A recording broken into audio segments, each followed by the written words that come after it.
இயேசுவின் வார்த்தை தேனிலும் இனிமையானது. ருசித்து பாருங்கள்.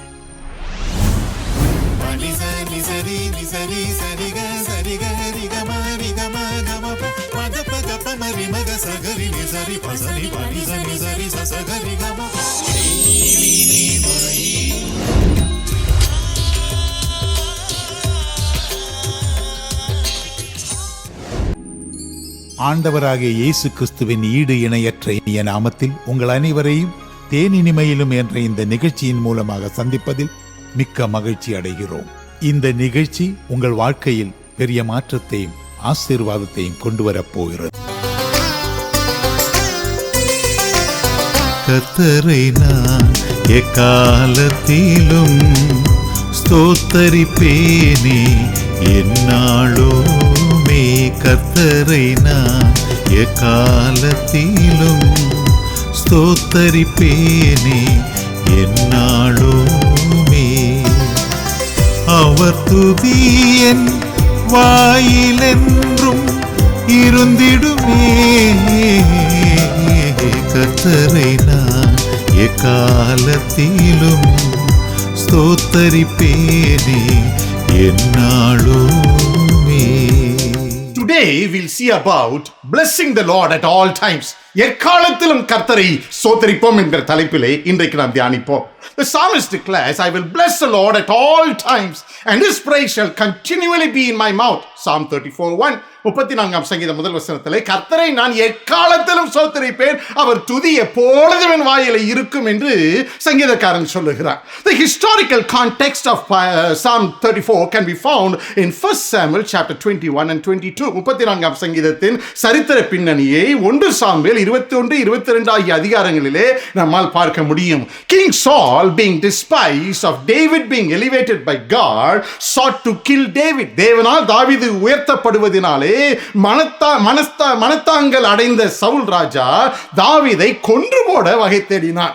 David ran for his life and temporarily settled in Gath. தாவீது தன் உயிருக்காக ஓடி காத் பட்டணத்திலே தற்காலிகமாக தங்கினார். It's interesting to note that Goliath was from Gath. இதே காத் பட்டணத்திலிருந்து வந்தவன் தான் கோலியாத் என்பது சுவாரஸ்யமாக இருக்கிறது. Well, how do you go to the enemy's camp and find safety? எதிராளியின் பாளையத்திற்குள்ளே ஓடி அங்கு பாதுகாப்பாக இருக்கிறது எப்படி? David had to disguise himself like a madman before King Achish and run from King Saul. Saul ராஜாவை விட்டு ஓடும்படி அந்த காத்தின் ராஜாவாகிய ஆகீசுக்கு முன்பதாக தாவீது பித்தம் கொண்டவனை போல காண்பித்து வாசற்கதவுகளில் கீறி கொண்டிருந்து தன் வாயில் நுரைத்து தாடியில விளப்பண்ணி கொண்டிருந்தான். The custom of those days was that they would not kill or imprison those who were crazy or believed to be crazy. பைத்தியக்காரர்களையும் பைத்தியமாய் தோன்றுகிறவர்களையும் சிறையிலே அடைக்கவோ கொலை செய்யவோ கூடாது என்பது அந்நாட்களின் வழக்கம். Bible scholars says David hid himself in a cave. தாவீது தன்னை ஒரு கெபிக்குள், ஒரு குகைக்குள் ஒளித்துக் கொண்டான் என்று வேத ஆராய்ச்சியாளர்கள் சொல்கிறார்கள். This cave was located in close proximity to the very place where he had killed Goliath. கோலியாத்தை தாவீது கொன்று போட்ட அதே இடத்திற்கு மிக அருகில் இந்த குகை இருந்தது. What a wonderful place to recollect, recall, reflect and remember. நினைவுபடுத்தி, நினைத்து பார்த்து, சிந்தித்து, நினைவில் கொள்ள எவ்வளவு ஒரு அருமையான ஒரு இடமா இருக்கிறது. On hearing this, 400 desperate friends of David showed up and sat with David in the cave. இதை கேள்விப்பட்ட தாவீதை சார்ந்த 400 பேர் தாவீதுடன் இந்த குகையிலே வந்து கூடிக்கொண்டார்கள். It is in that cave, அந்த கெபிக்குள்ளே, that is when and where David writes this Psalm 34 stating, I will bless the Lord at all times, his praise shall continually be in my mouth. அந்த குகைக்குள்ளே அந்த நேரத்திலே கர்த்தரை நான் எக்காலத்தில் ஸ்தோத்தரிப்பேன், அவர் துதி எப்பொழுதும் என் வாயில் இருக்கும் என்று சொல்லி சங்கீதக்காரன் எழுதினதுதான் இந்த 34ஆம் சங்கீதம். David turned his cave into a cathedral. தாவீது தன்னுடைய கெபியை, ஒரு குகையை ஒரு கத்தீட்ரலாக மாற்றி போட்டார். If David could bless the Lord at all time in that situation, அப்படிப்பட்ட அந்த சூழ்நிலை தாவீதினால் எக்காலத்தில் கர்த்தரை ஸ்தோத்தரிக்க முடிந்ததென்றால் we too can bless the Lord at all times in any situation. நாமும் எந்த ஒரு சூழ்நிலையானாலும் சரி எக்காலத்திலும் கர்த்தரை ஸ்தோத்தரிக்க முடியும். அப்படியே செய்வோம். Let's do it.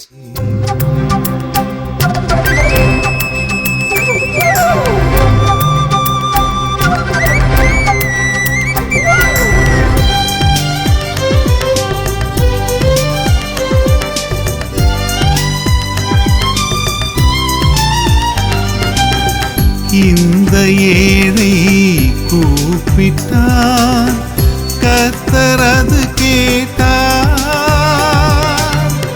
இந்த ஏழை கூப்பிட்டான், கர்த்தர் அது கேட்டார்.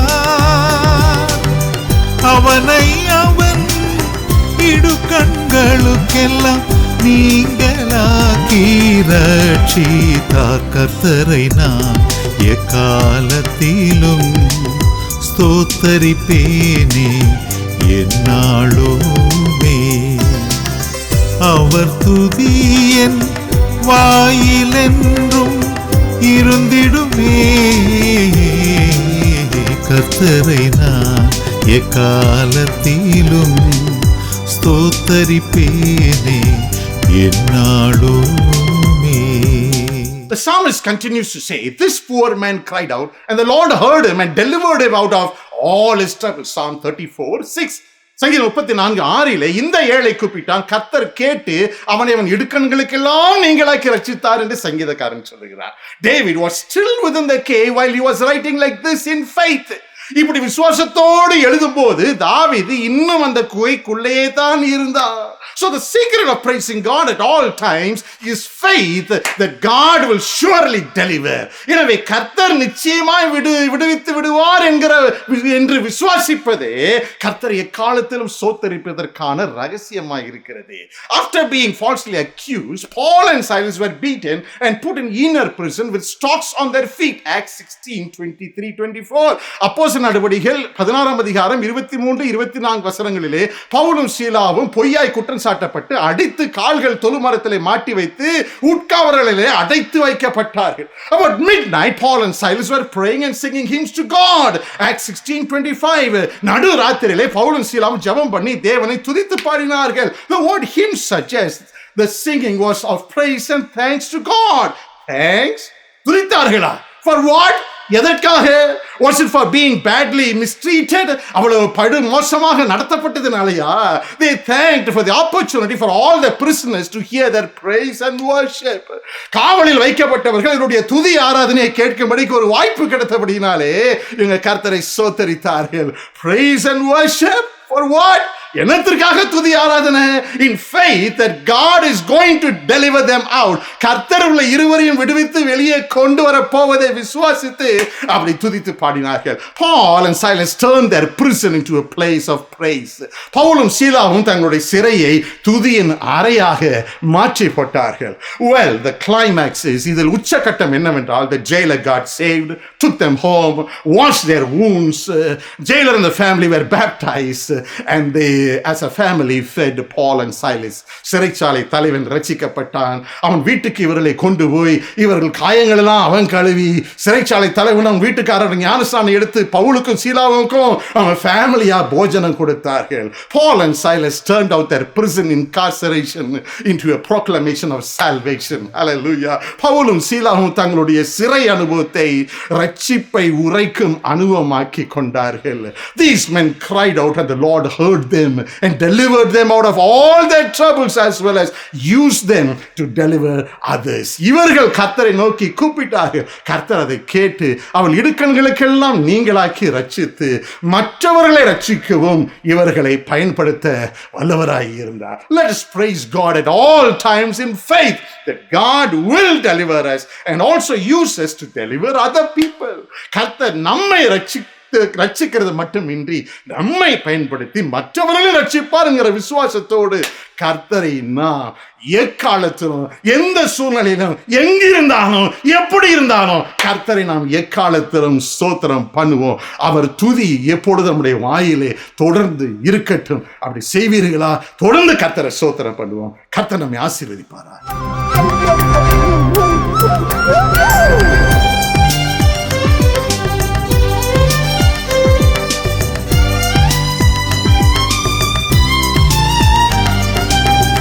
நீதிமானுக்கு வரும் துன்பங்கள் அநேகமாயிருக்கும். நீதிமானுக்கு வரும் துன்பங்கள் அநேகமாயிருக்கும். கர்த்தர் அவைகளெல்லாம் அவனை என்றும் விடுவிப்பார். கர்த்தரை நான் எக்காலத்திலும் ஸ்தோத்தரிப்பேனே எந்நாளுமே. கர்த்தரை நான் எக்காலத்திலும் ஸ்தோத்தரிப்பேனே எந்நாளுமே. அவர் துதி என் வாயிலென்றும் இருந்திடுமே. கர்த்தரை நான் எக்காலத்திலும் ஸ்தோத்தரிப்பேனே எந்நாளுமே. David wrote, "The righteous cry out, the Lord hears and delivers them out of all their troubles. Many are the afflictions of the righteous, but the Lord delivers him out of them all." Psalm 34, 17, 19. சங்கீதம் 34, 17, 19 ஆகிய வசனங்களிலே நீதிமான்கள் கூப்பிடும் போது கர்த்தர் கேட்டு அவர்களை அவருடைய எல்லா உத்தரவுகளுக்கும் நீங்களாக்கி விடுகிறார். நீதிமானுக்கு வரும் துன்பங்கள் அநேகமாயிருக்கும், கர்த்தர் அவைகள் எல்லாவற்றிலும் நின்று அவனை விடுவிப்பார் என்று தாவீது சொல்லுகிறதை நம்ம பார்க்க முடிகிறது.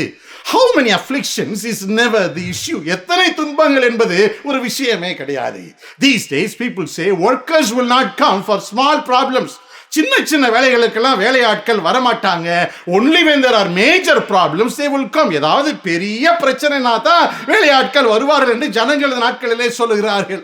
Whether we have few or more troubles, God is well able to deliver at all times. சிறிய பிரச்சனைகளோ அதிக பிரச்சனைகளோ எக்காலத்திலும் கர்த்தர் நம்மை விடுவிக்க போதுமானதுக்கும் அதிகமான கர்த்தராய் இருக்கிறார். Hallelujah.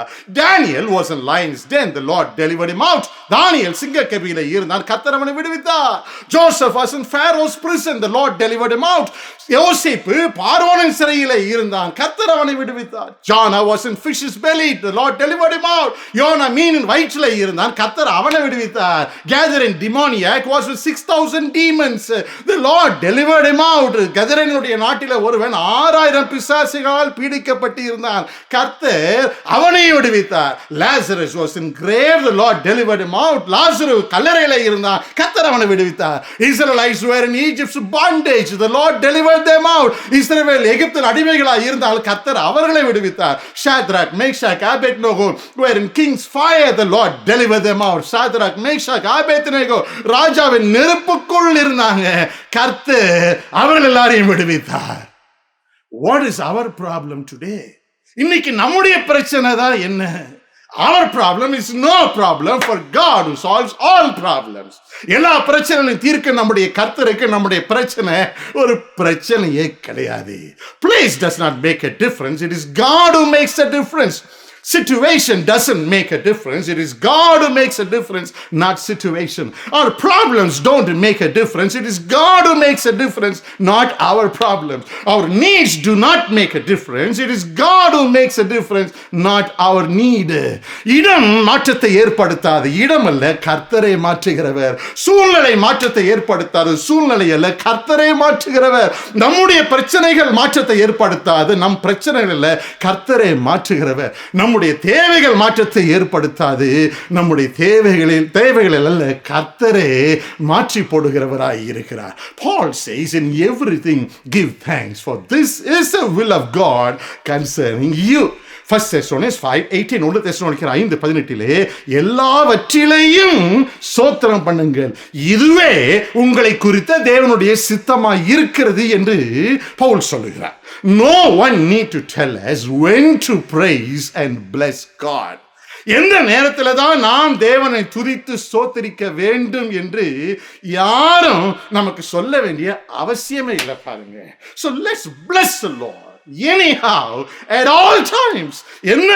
என்னவானாலும் சரி, எந்த நேரமா இருந்தாலும் சரி, கர்த்தரை நாம் எக்காலத்திலும் ஸ்தோத்திரிப்போம். Let his praise be continually in our lips. ஆங்கில வேதத்தில் அப்படித்தான் சொல்லப்பட்டிருக்கிறது. அவரை துதிக்கும் துதி எப்பொழுதும் நம் வாயிலே தொடர்ந்து இருந்து கொண்டே இருக்கட்டும். ஆகவே இன்றைக்கு நாம் கேட்ட அந்த சத்தியத்தின்படி கர்த்தரை நம்ம எக்காலத்திலும் எந்த நிலையிலும் எந்த இடத்திலும் எவ்வளவு நாளானாலும் சரி எக்காலத்திலும் கர்த்தரை நம்ம விடாம நம்ம துதிப்போம். அவரை துதிக்கும் துதி விசுவாச விசுவாசத்தோடு நம்முடைய நாவிலே தொடர்ந்து இருந்து கொண்டே இருக்கட்டும். அப்படி செய்வீங்களா? கர்த்தர் நம்மை ஆசீர்வதிப்பார். ஆமென். God bless you.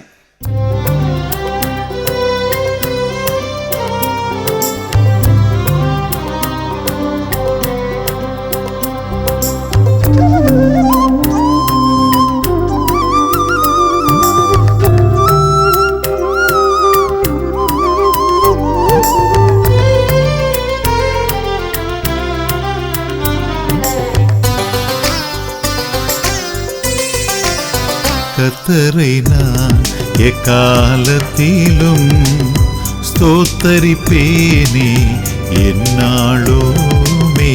கர்த்தரை நான் எக்காலத்திலும் ஸ்தோத்தரிப்பேனே எந்நாளுமே. அவர் துதி என் வாயிலென்றும் இருந்திடுமே. கர்த்தரை நான் எக்காலத்திலும் ஸ்தோத்தரிப்பேனே எந்நாளுமே.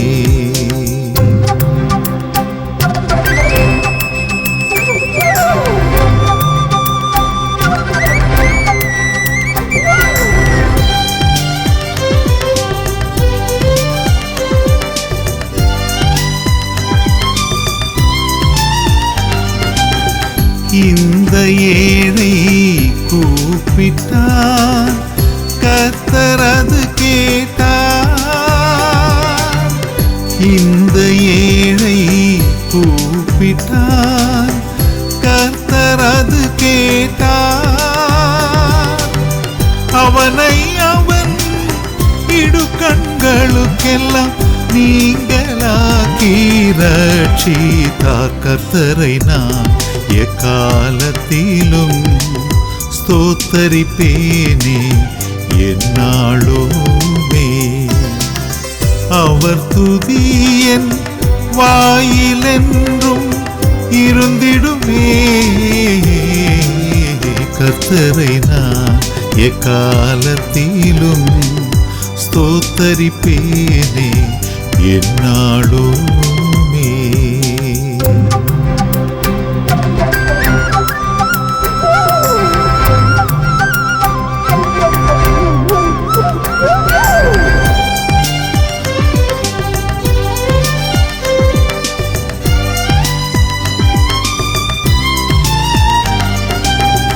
நீதிமானுக்கு வரும் துன்பங்கள் அநேகமாயிருக்கும். நீதிமானுக்கு வரும் துன்பங்கள் அநேகமாயிருக்கும். கர்த்தர் அவைகளெல்லாவற்றிலும் நின்று அவனை என்றும் விடுவிப்பார். கர்த்தரை நான் எக்காலத்திலும் ஸ்தோத்தரிப்பேனே எந்நாளுமே. கர்த்தரை நான் எக்காலத்திலும் ஸ்தோத்தரிப்பேனே எந்நாளுமே. அவர் துதி என் வாயிலென்றும் இருந்திடுமே. கர்த்தரை நான் எக்காலத்திலும் ஸ்தோத்தரிப்பேனே எந்நாளுமே. கர்த்தரை நான் எக்காலத்திலும் ஸ்தோத்தரிப்பேன் என்றே சங்கீதக்காரனாகிய தாவீது எப்படிப்பட்ட ஒரு சூழ்நிலையிலே அவன் எழுதியிருக்கிறான் என்று நாம் இன்றைக்கு கற்றுக்கொண்டோம். நம்முடைய சூழ்நிலை இன்றைக்கு எப்படி இருந்தாலும் சரி, சூழ்நிலையை பார்க்க வேண்டாம். சூழ்நிலையில் எல்லாவற்றையும் மாற்றி போடுகிற கர்த்தரை நோக்கி பார்த்து விசுவாசத்தோடு, சூழ்நிலையில் மத்தியிலையும் விசுவாசத்தோடு, நம்பிக்கையோடு, தைரியமா எல்லா நேரத்திலும் கர்த்தரை ஸ்தோத்திரம் பண்ணலாமா? ஜெபிப்போம். எங்களை நேசிக்கிற நல்ல பிதாவே, கர்த்தரை நான் எக்காலத்திலும் ஸ்தோத்தரிப்பேன்.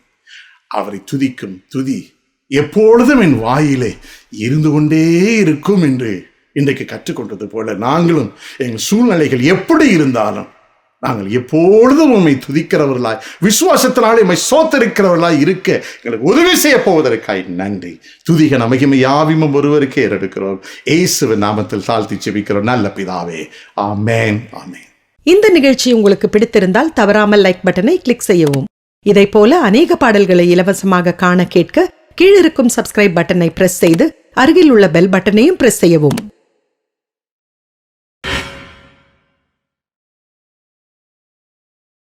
இந்த நிகழ்ச்சியை குறித்த உங்கள் கருத்துக்களை எங்களுக்கு தெரியப்படுத்துங்கள். எங்கள் முகவரி Rohit recordings, number 4, canal street, Kilpauk garden colony, Kilpauk, Chennai 600010.